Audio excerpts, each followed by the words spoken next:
Bendito seja o nosso Senhor, Deus Todo-Poderoso, aquele que era, aquele que é e aquele que há de vir. A Ele seja dada toda a honra, toda a adoração pelos séculos dos séculos. Amém. Abramos a Sagrada Escritura, meus irmãos, na carta de Paulo aos Romanos. Carta de Paulo aos Romanos, capítulo 8. Nós leremos dos versículos 28 ao 30. Carta de Paulo aos Romanos, capítulo 8, do versículo 28 a 30.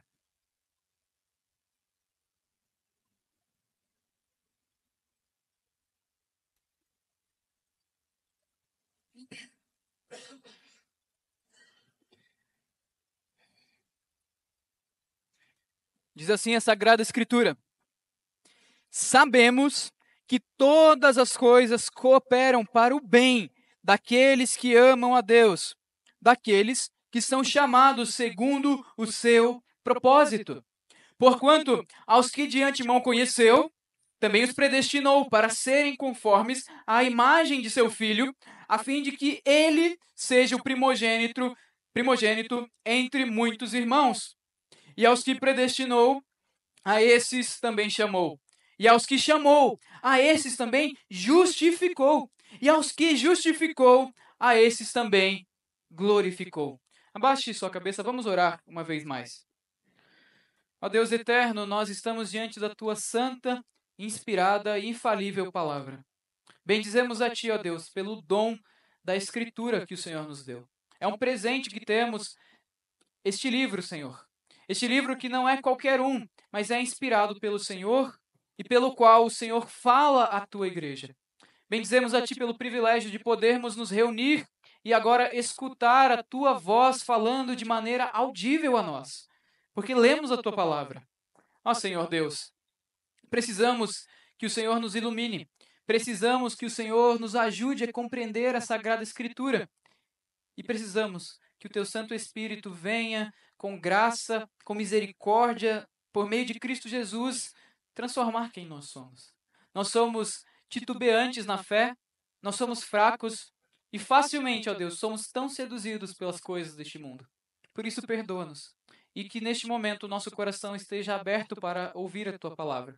Que neste momento, ó Deus, nós realmente sejamos dirigidos pelo teu Santo Espírito a uma compreensão adequada para que tenhamos uma vida adequada. Tem compaixão de nós, ó Deus, e que diminuamos nós, para que o Senhor cresça em nosso coração. Que já não vivamos nós, ó Deus, mas que Cristo viva em nós para sempre. Em nome dele que oramos. Amém. Meus irmãos, vocês já viram alguma cena parecida, talvez em algum filme ou em algum documentário, de alguém ou de uma população ou de uma tripulação, melhor dizendo, que está em um navio, então este navio bate em alguma coisa, num iceberg, ou sofre algum acidente, ou é acometido por alguma grande tempestade e esse navio naufraga. Qual é a reação das pessoas quando o navio naufraga? Eles estão no meio do mar, com as ondas batendo, prestes a morrer, e no desespero, a única coisa que eles conseguem fazer é se agarrar ao primeiro pedaço de madeira ou qualquer coisa que esteja flutuando naquela imensidão de água. Talvez vocês já tenham visto isso em algum lugar. Essa é a reação natural de um náufrago. Essa é a reação natural de alguém que está sendo engolido por ondas violentas.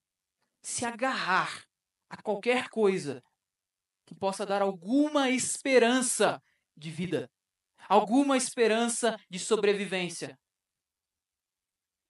A pergunta que eu faço a você esta noite é: meu irmão, no que você tem se agarrado em meio a esse mar violento que é a vida? No que você se prende? No que você espera? Qual é a coisa ou quem é aquele que é a sua esperança em meio aos sofrimentos desta vida.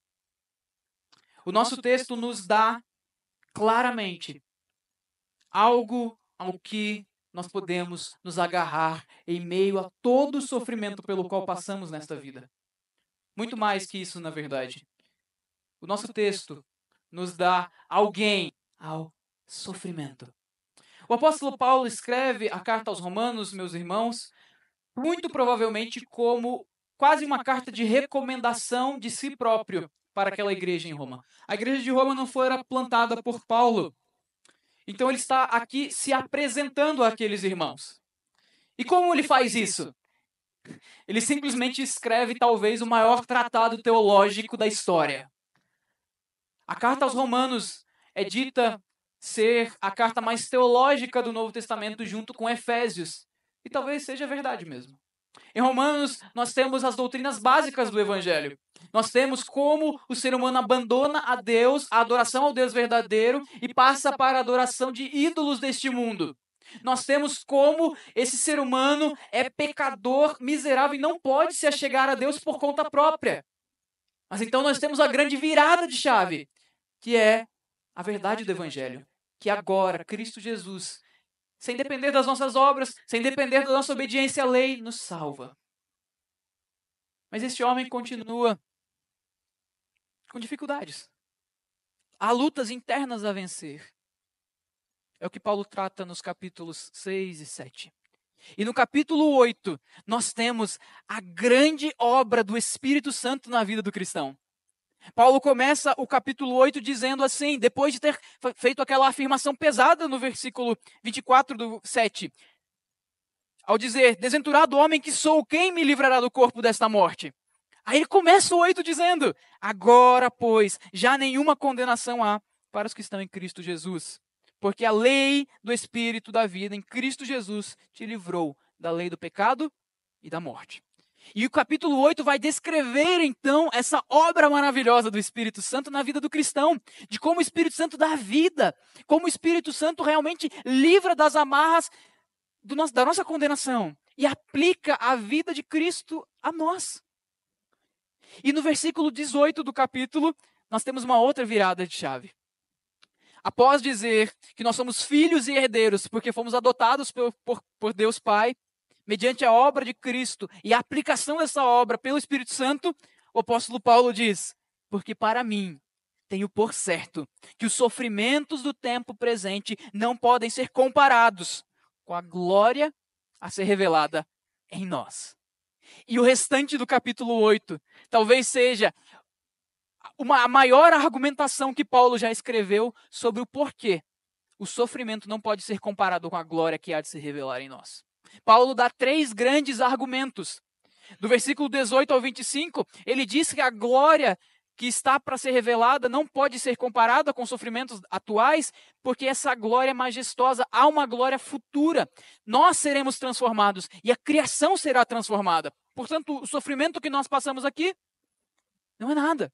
Do versículo 26 ao 27, Paulo diz que o sofrimento que nós passamos aqui não pode ser comparado com a glória futura, porque o próprio Espírito Santo intercede por nós com gemidos inexprimíveis. O Espírito Santo, quando nós oramos, impele o nosso coração a orar, a clamar a Deus, e o Pai atende essa oração.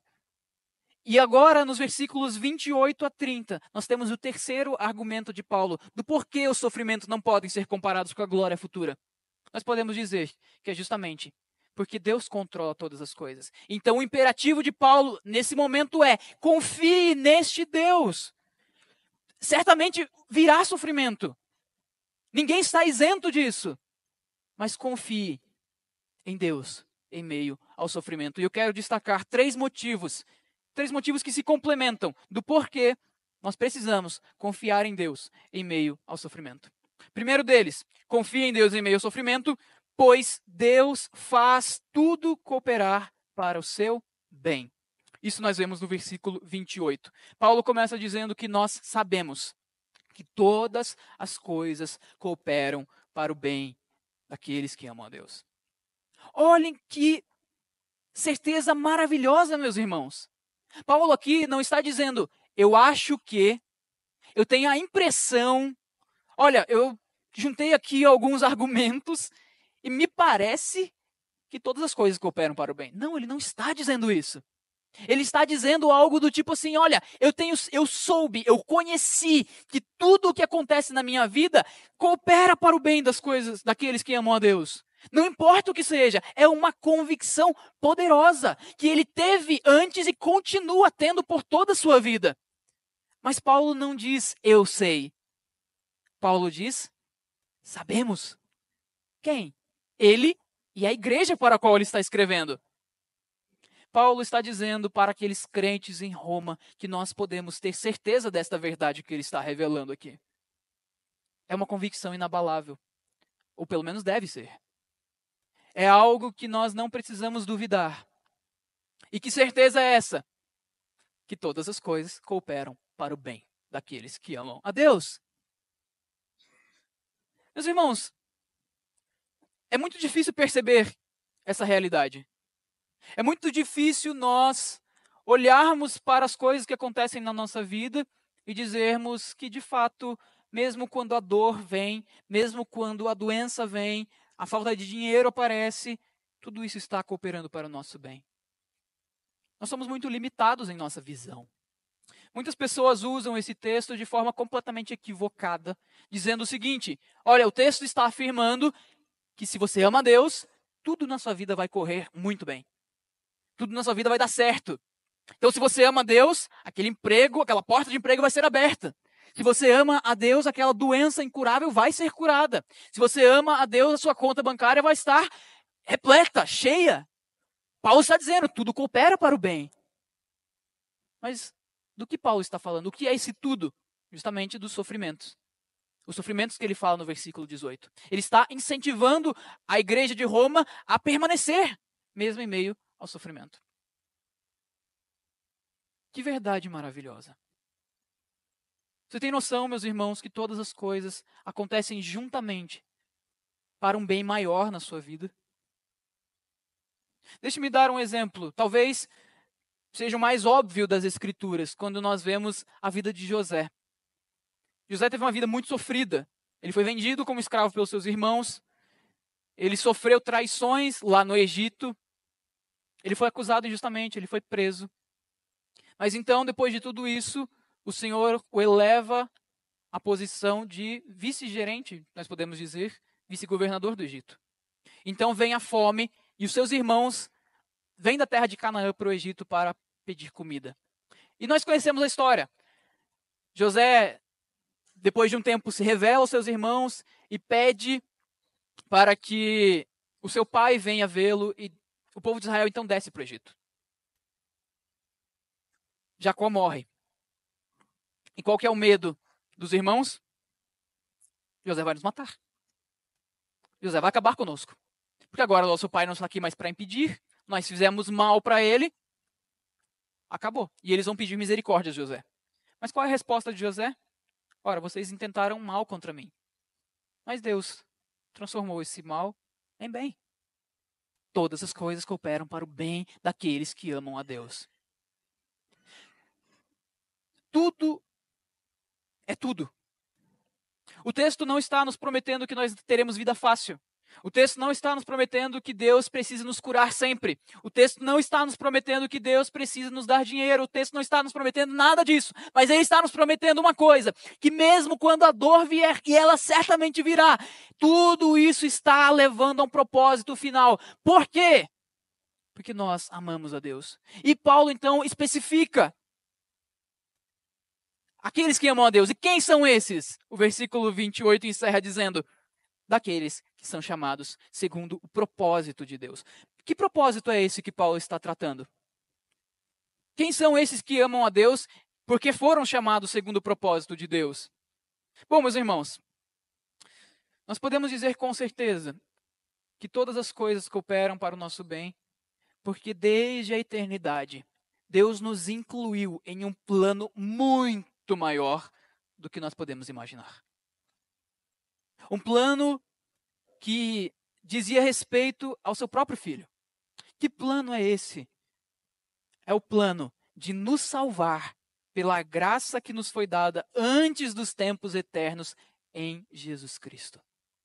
É o que Paulo diz a Timóteo, lá no comecinho da segunda carta, que o Senhor nos redimiu por causa da graça que nos foi dada em Cristo antes dos tempos eternos. Esse é o propósito de Deus. Desde os tempos eternos, Ele quis nos salvar por intermédio de Jesus Cristo. Então é por isso que tudo o que acontece na nossa vida redunda para o crente em salvação. Nós fazemos parte de um plano muito maior do que tudo aquilo que nós podemos imaginar. Nós não éramos ainda nascidos, não existia mundo, não existia anjos, não existia nada além da Trindade Santíssima. E desde aquele tempo, ou melhor dizendo, desde antes do tempo, o Senhor já queria te salvar. Ele tinha decretado que iria te salvar. Esse é o propósito que Paulo fala. Nós fomos chamados por esse propósito eterno de Deus. Nós somos chamados para a salvação eterna de Deus. E é por isso que tudo o que acontece na sua vida, mesmo as doenças, mesmo a pobreza, mesmo o desemprego, cooperam para este bem. Há um propósito em sua vida, que é te levar para Cristo. Portanto, confie em Deus em meio ao sofrimento, pois certamente, meu irmão, Deus faz com que tudo o que acontece na sua vida coopere para um bem muito maior. Um bem que foi determinado desde antes de o mundo inteiro existir. E você estava neste plano. Você estava lá. Deus já pensava em você.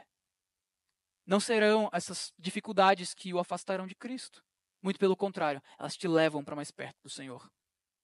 Esse é o primeiro motivo, o primeiro argumento do porquê você deve confiar em Deus ao sofrimento. Mas Paulo continua, e vocês vão perceber que todos os três argumentos dependem um do outro, e na verdade são apenas explicações mais detalhadas. Portanto, o primeiro motivo é: confie em Deus em meio ao sofrimento, pois Ele faz tudo cooperar para o seu bem. Segundo motivo, pois Deus te fará mais parecido com Cristo. Versículo 29, Paulo especifica o que seria esse propósito. Nós sabemos que é o plano eterno de Deus de nos salvar mediante a graça concedida em Cristo. Ok, mas no que consiste essa salvação? Paulo explica no versículo 29. Ele diz que, porquanto aos que de antemão conheceu, também os predestinou para serem conformes à imagem de seu Filho, a fim de que ele seja o primogênito entre muitos irmãos. O que Paulo está fazendo aqui? Ele simplesmente está explicando qual que é o propósito de Deus e o que ele envolve. Certo? Ele está como se fosse esmiuçando essa doutrina maravilhosa para nós. E o que esse propósito eterno envolve? Primeiro, envolve conhecer de antemão. Esse texto também é alvo de muita controvérsia, porque muitas linhas teológicas dizem o seguinte: ora, de fato, Deus escolheu seus eleitos, mas Ele escolheu porque Ele olhou para tal pessoa lá no futuro e viu que ele iria crer. Então, como Ele sabia que iria crer, Ele escolheu. E eles usam esse texto, dizendo, tá vendo? O texto diz que Deus conheceu de antemão os que Ele predestinou. Então, Ele olhou para a fé e aí Ele escolhe. Mas o texto não está dizendo isso. O texto nos diz que Deus conheceu de antemão não a fé dos homens, mas Ele conheceu de antemão os próprios homens. Meus irmãos, uma boa regra de interpretação é ver como uma palavra é utilizada em toda a Escritura, para nós sabermos mais ou menos o sentido que ela tem em alguns escritos particulares. E a palavra conhecer na Escritura dificilmente é usada, quase nunca é usada para apenas saber o que vai acontecer ou saber quem é a pessoa. Nós usamos essa palavra de formas diferentes. Por exemplo, nós poderíamos todos dizer aqui, se eu perguntasse, você conhece o Cristiano Ronaldo? Todo mundo diria, sim, eu conheço, eu sei quem é. Ele é um jogador de futebol famoso. Ok. Mas se eu perguntasse, você conhece realmente o Cristiano Ronaldo? Você sabe o que ele gosta? Você sabe os gostos culinários dele? Você sabe a rotina dele? Você fala, não conheço tanto ele assim, eu sei quem é. Na Escritura, conhecer, via de regra, tem a ver com esse conhecimento profundo. Tem a ver com esse conhecimento próximo. Tanto é que algumas vezes a palavra conhecer na Escritura é usada para a relação marital, matrimonial. Quando, por exemplo, diz que Adão conheceu Eva, dizendo que eles tiveram filhos, certo? Então, o conhecimento na Bíblia é algo muito mais próximo do que apenas eu sei quem você é. Conhecimento, portanto, envolve um interesse particular, peculiar, uma distinção. E precisa ser isso mesmo, porque não faria muito sentido. Porque veja, se Deus conhece todas as pessoas, por que o texto estaria dizendo que ele conhece alguns em particular? Se esse conhecimento não fosse algo diferente. Outros textos vão dizer que Deus conheceu Israel dentre todas as nações. Espera, o texto está dizendo que Deus não conhece as outras nações? Claro que não. Claro que não. Então, conhecer aqui tem a ver com interesse, tem a ver com distinção. Nós poderíamos dizer até que tem a ver com afeto, com amor. É como se Paulo estivesse nos dizendo o seguinte, que de antemão Deus amou, Deus colocou o seu interesse, as suas afeições sobre este povo que ele escolheu. Essa é a doutrina. E o que isso tem a ver conosco? Meu irmão, minha irmã, você tem noção que desde toda a eternidade, o Deus eterno, o Deus todo-poderoso, tem afeição por você. Se você ama a Deus verdadeiramente, é porque desde sempre Deus teve afeição por você. Ele te conheceu de antemão. Ele te amou desde que Ele é Ele. Desde toda a eternidade, em Cristo Jesus. O mundo não existia, mas o amor de Deus por cada um de nós, povo dele, já existia. Ele nos conheceu de antemão. E o que ele fez com esses que ele conheceu de antemão? Ele predestinou para um propósito muito específico, para serem conformes à imagem de seu filho. Esse, meus irmãos, é o bem que Paulo está falando no versículo anterior. Paulo diz que todas as coisas cooperam para o bem. E alguém pode pensar, que bem é esse? Ora, é o bem de se parecer com Jesus Cristo. É o bem de se parecer com o Filho. Nós somos predestinados, meus irmãos, não para vivermos uma vida dissoluta, não para vivermos de forma indiferente com o Senhor. Os eleitos de Deus são santos. E Deus utiliza de todas as circunstâncias da nossa vida para nos santificar. Não é sem propósito. Veja, tanto ímpios quanto crentes sofrem. O sofrimento é universal. Muitas vezes ele atinge, na verdade, até em maior proporção, os crentes. Acontece. Não é por isso que Asaf, lá no Salmo, ele diz que quase me resvalaram os pés?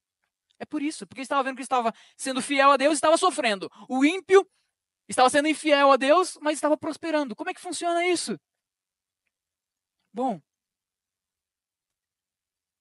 todos nós somos atingidos pelo sofrimento. Mas, meu irmão, é somente o cristão que tem um propósito infinitamente maior para o sofrimento. O ímpio sofre por sofrer. Ele está antecipando o que ele vai sofrer no inferno. O cristão não. Deus imputa, coloca sofrimento sobre a sua vida para te lapidar e te fazer mais parecido com Jesus Cristo. Quando Paulo então fala que todas as coisas cooperam para o bem, inclusive aquelas coisas dolorosas, é esse bem que ele tem em vista.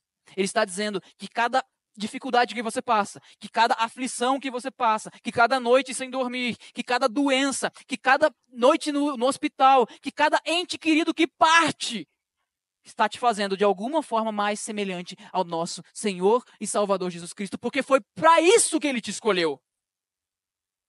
Para te amoldar, para te regenerar, para te santificar.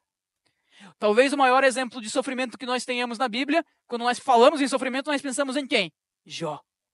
E há algo maravilhoso no livro de Jó. Deus nunca explica para ele por que ele sofreu. Tanto que Jó pergunta.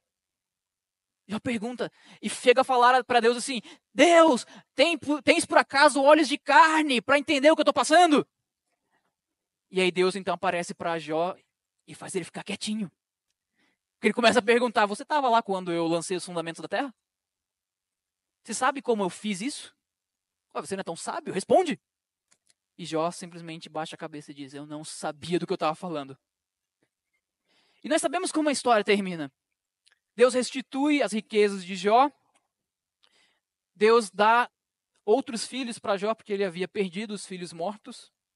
Mas antes de tudo isso acontecer, Jó faz uma declaração importantíssima. E aí nós entendemos qual foi o propósito de todo o sofrimento de Jó.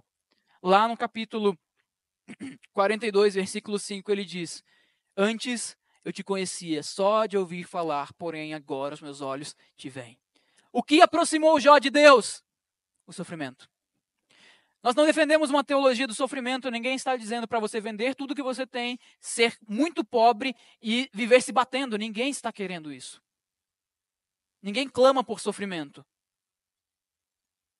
Mas não precisa. O sofrimento virá. Deus nunca prometeu que vai te livrar de nada, muito pelo contrário. Jesus Cristo disse que no mundo nós teríamos aflições, mas que deveríamos ter bom ânimo. O apóstolo Paulo diz a Timóteo que todos aqueles que querem viver piedosamente padecerão perseguição. O mesmo apóstolo Paulo, falando aos Filipenses, diz que foi dado a eles não apenas crer em Jesus Cristo, mas também padecer, sofrer por Jesus Cristo. Você vai sofrer, mas meu irmão, o que a Bíblia nos ensina, o que nós precisamos acreditar e nos agarrar realmente, é que todas essas circunstâncias estão nos fazendo mais próximos do que Jesus é. E a pergunta que eu faço a você é: as suas aflições têm te tornado mais parecidos com Jesus Cristo ou mais diferente dele? Quando a doença vem, quando o dinheiro acaba, você se torna alguém mais parecido em caráter com o nosso Senhor? Você fica mais dependente do nosso Senhor? Ou você se torna um grande murmurador? Por que isso aconteceu comigo? Por que Deus me abandonou? O que você faz? Se você é um cristão, se você ama a Deus, se você foi chamado segundo o propósito eterno dele, o sofrimento precisa te levar para mais perto de quem o nosso Senhor Jesus Cristo é. Porque esse é o propósito pelo qual você foi escolhido. Se a sua vida não caminha progressivamente para aumentar em santidade, mesmo em meio às dores dessa vida, talvez seja bom você se perguntar se de fato você é um crente. Se de fato você crê em Cristo. Eu não estou dizendo que você precisa ser perfeito. Eu não estou dizendo que a dor vai desaparecer. Eu só estou dizendo que a Escritura nos ensina que a partir do momento que você crê em Cristo, você caminha para mais perto do nosso Senhor. Tropeços virão, é certo. Nós duvidaremos, muitas vezes, é verdade. Mas isso não significa que Deus nos abandonou. Isso não significa que nós não estamos sofrendo por um bom motivo. Eu não sei o que você está passando, meu irmão. Talvez você tenha vindo aqui com o coração destroçado. Talvez você não saiba como vai pagar as contas no próximo mês. Talvez você não saiba se aquele amigo, aquele ente querido vai sair do hospital ou não. Talvez você não saiba se a sua doença será curada.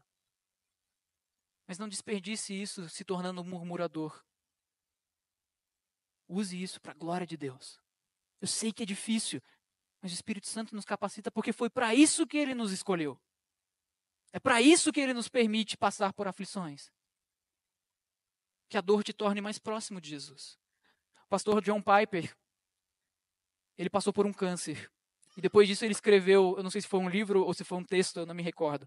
Mas o título do texto era: Não desperdice o seu câncer. Deus te deu um câncer.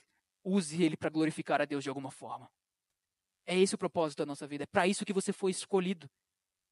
Caminhe para isso. Portanto, continue crendo em Deus, mesmo em meio ao sofrimento. Em primeiro lugar, porque Ele faz tudo cooperar para o seu bem. Em segundo lugar, porque Ele está te fazendo mais parecido com Cristo, até aquele dia onde você será perfeitamente igual a Ele, na sua volta. Mas até lá é um progresso. Ele está fazendo isso, agora. E em terceiro lugar, pois Deus garantiu a sua salvação. Deus garantiu a sua salvação. Versículo 30 nos mostra de forma panorâmica todo o processo de salvação dos eleitos. Veja como Paulo está realmente esmiuçando o argumento dele. Ele fala que nós somos salvos pelo propósito eterno, somos chamados pelo propósito eterno de Deus. Aí ele vai explicar o que é esse propósito. Olha, esse propósito é que Deus te conheceu de antemão e Ele te predestinou para ser a imagem de seu Filho. Aí ele vai explicar como esse chamado e essa predestinação ocorreu de eternidade a eternidade no versículo 30. É uma maneira excelente de explicar. E ele faz isso. Ele começa dizendo: e aos que predestinou, a esses também chamou. E aos que chamou, a esses também justificou. E aos que justificou, a esses também glorificou. Percebem que o processo de salvação começa na eternidade com Deus, passa pela história, com Deus agindo na história, e encerra onde? Na eternidade com Deus. Deus predestinou quando? Lá atrás, antes de o mundo existir, ele nos escolheu e nos predestinou para sermos a imagem de seu filho. Aí então ele cria o mundo, acontece a queda, e então durante a história, ele chama esses predestinados. É aquele chamado interno do Espírito Santo, que você não era um crente, mas de repente, num dia você fala: pera, eu entendi a Escritura. Eu entendi que Cristo morreu por mim, e então você crê naquilo. Esse é o chamado do Espírito Santo. Na história, na sua história, ele te chamou.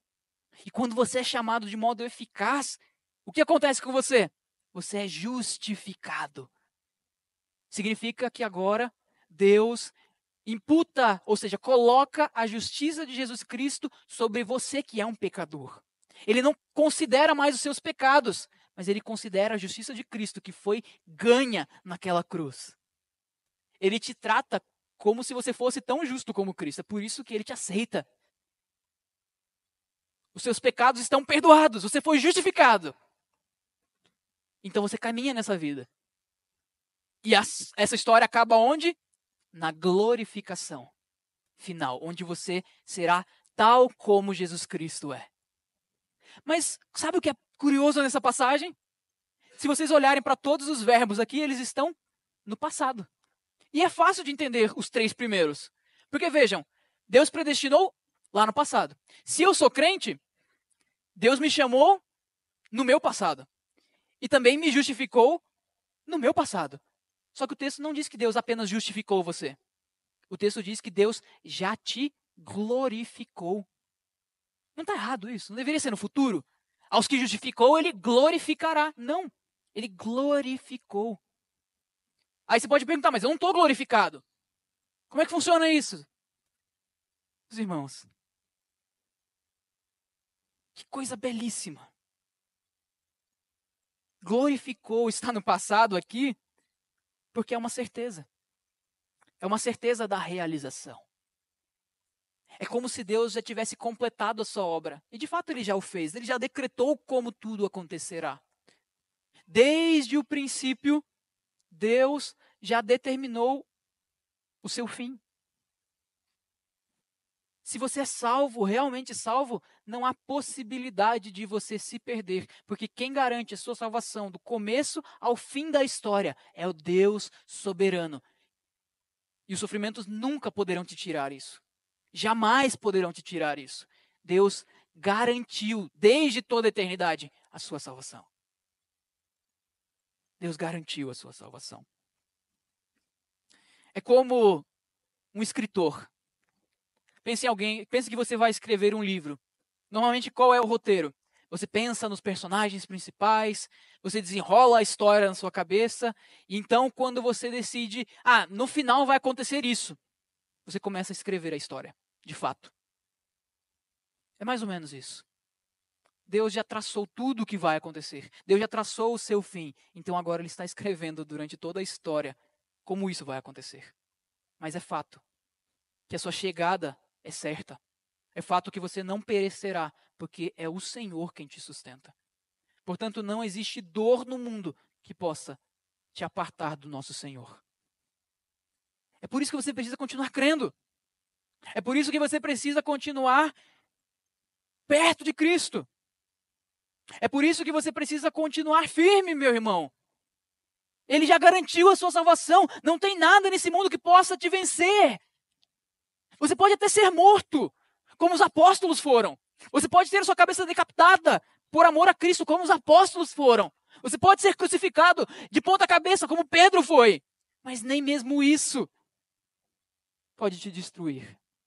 Porque a sua salvação é eterna. Porque o que te espera não é essa vida. O que te espera é a glória com Cristo Jesus para todo sempre. E quando você olha para tudo isso, aí sim, meus irmãos, aí sim, os sofrimentos do tempo presente não podem ser comparados.